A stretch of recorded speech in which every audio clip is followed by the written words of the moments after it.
এই ধরনের হিংসাত্মক ঘটনায় কমবেশি রাজ্যবাসী সকলেই বিচলিত এবং এই ধরনের ঘটনা থেকে বিরত থাকা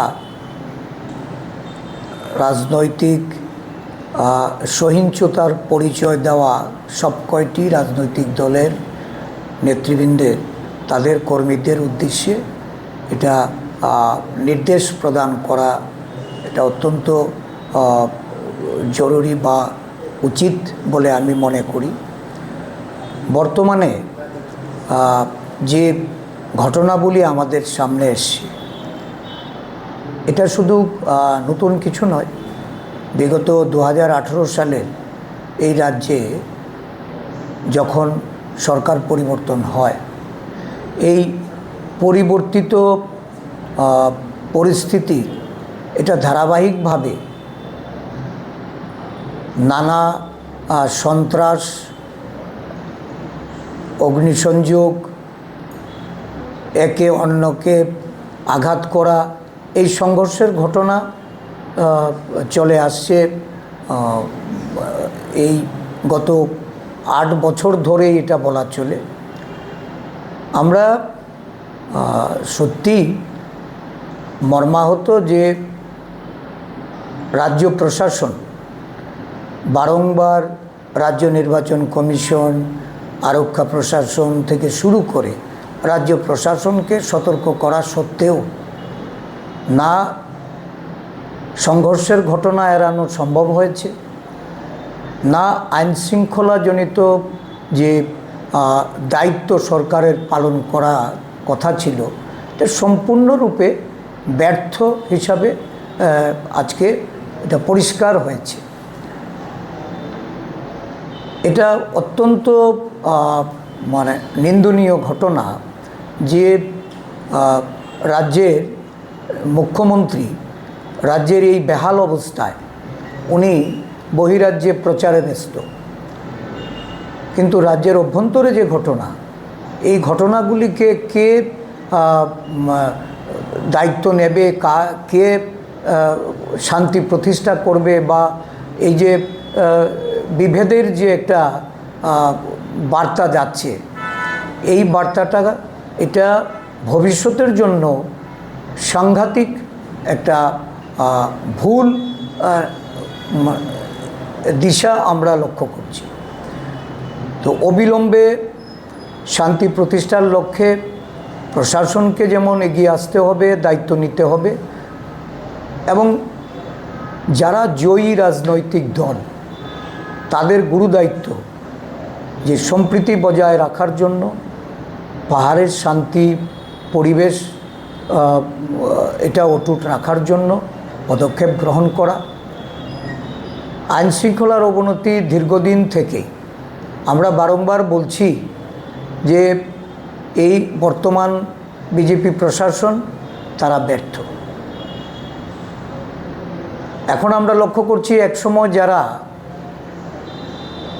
তাদের সন্ত্রাসীদের দিয়ে বাড়ি ঘরে আক্রমণ করাতো, বিরোধী রাজনৈতিক দলের অফিস অগ্নিসংযোগ করত, ভাঙচুর করত, বিভিন্ন জীবন এবং ধন সম্পদ যারা নষ্ট করেছে, আজকে তাদের উপর এটা বুমেরাং হয়েছে। পুলিশ প্রশাসনকে যদি নিষ্ক্রিয় করে রেখে টুটু জগন্নাথ বানিয়ে তারা যদি দলীয় মানে নেতাদের, দলীয় ক্যাডারদের তাদের মাধ্যমে পরিচালিত করতে চায়, তাহলে এটা বুমেরাং হবে। আর আগামী দিন ভবিষ্যৎ কী হবে এটা নিয়েও আমরা শঙ্কিত। অবিলম্বে শান্তি প্রতিষ্ঠার লক্ষ্যে প্রশাসন এবং যারা এডিসিতে জয়ী হয়ে এসছে সংখ্যাগরিষ্ঠ দল, তাদের শান্তি প্রতিষ্ঠার জন্য পদক্ষেপ গ্রহণ করা এটা অত্যন্ত জরুরি বলে মনে করি। না, বিভিন্ন বিশেষ করে খোয়াই সাব ডিভিশন বিক্ষিপ্তভাবে বলা চলে যে এটা আমবাসা তো হচ্ছে মনুবঙ্কুল, বিশেষ করে সাব্রুম মহকুমায় ওইখানেও কিছু ঘটনা ঘটেছে। আর সর্বত্রই একটা ভয় এবং আতঙ্কের পরিবেশ এটা মানে দেখা যাচ্ছে। এই আতঙ্কমুক্ত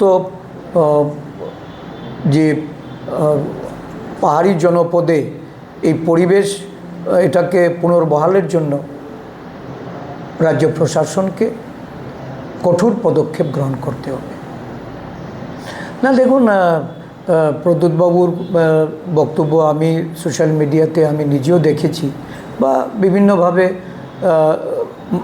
গণমাধ্যমগুলিতেও এসছে, কিন্তু এটা তো সত্যিই অবাক করার মতো ঘটনা যে যেখানে ওনার নির্দেশিত পথেই আদিবাসীরা বেশি সংখ্যায় ভোটাধিকার প্রয়োগ করেছে, তাদের জনমত তারা সেখানে সংঘবদ্ধভাবে একত্রিত করতে পেরেছে, কিন্তু ভীতির পরিবেশ কাটিয়ে উঠে এই সন্ত্রাসজনিত যে পরিস্থিতি, এই পরিস্থিতি কেন আজকে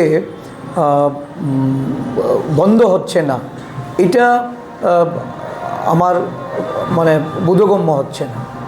এটা অত্যন্ত ভয়ঙ্কর দিশায় চলছে আমি বলবো, কারণ যদি এটাই যদি লক্ষ্য হয় যে নির্বাচনে জয়লাভ করার পর এলাকা দখল করা বা এলাকাতে আর কোনো ধরনের বিরোধী রাজনৈতিক কর্মসূচি চলতে দেওয়া যাবে না, এটা গণতন্ত্রের পক্ষে একটা অশনি সংকেত বা একটা অশুভ ধারা। এটা ত্রিপুরা রাজ্যে দীর্ঘদিন ধরে চলছে, এটা বন্ধ হওয়া উচিত এবং আগামী দিনগুলিতে সব রাজনৈতিক দল দায়িত্ব নিয়ে ঐক্যবদ্ধভাবে এই শান্তির পরিবেশ রক্ষার্থে এগিয়ে আসা এটা অত্যন্ত প্রয়োজন। উনি মানে এখন রাজনৈতিক বক্তব্য থেকে সরে এসে প্রশাসনিক দিকটা, যে সুশাসনের কথা উনি বারংবার বলেছেন, সুশাসনের দিকটাকে যেন উনি প্রায়োরিটি দেন, এটা আমাদের অনুরোধ থাকবে দলের তরফ থেকে। শ্যাম সুন্দর কোম্পানি জুয়েলার্স শুভ অক্ষয় তৃতীয়া 12 থেকে 25 এপ্রিল 2026। আসুন বেছে নিন আপনার মনের মতন অক্ষয় জৌলুসের প্রতীক। 675 টাকা ছাড় প্রতি গ্রাম সোনার গয়নার মজুরিতে, 100% ডিসকাউন্ট হীরের গয়নার মজুরিতে, 10% ডিসকাউন্ট সিলভার এক্সপ্রেশনস রূপোর গয়নার এমআরপির ওপর। নিশ্চিত উপহার প্রতিটি কেনাকাটায়। মেগা লাকি ড্র একটি হীরের নেকলেস ও 3টি হীরের নেক চেইন, পাশাপাশি আছে সোনায় সোহাগা। গয়না কেনার বিশেষ ডিসকাউন্ট স্কিম, পুরনো সোনার বদলে নতুন গয়না, জিএসআই আইজিআই পরীক্ষিত গ্রহরত্ন, রূপোর গয়না, মুদ্রা ও সামগ্রী, একেবারে সহজসাধ্য দামে চোখ ধাঁধানো হীরের গয়নার সম্ভার। Glitteria, everyday diamonds for you. যে কোনো দোকান থেকে কেনা হলমার্ক গয়নার পরিবর্তে 100% সোনার মূল্যে নতুন গয়না। শ্যাম সুন্দর কোম্পানি জুয়েলার্স শুভ অক্ষয় তৃতীয়া 12 থেকে 25 এপ্রিল 2026। সবার সাদর আমন্ত্রণ। শ্যাম সুন্দর কোম্পানি জুয়েলার্স, আগরতলা, উদয়পুর, ধর্মনগর, কলকাতা। আমরা প্রতিদিনই খোলা আছি।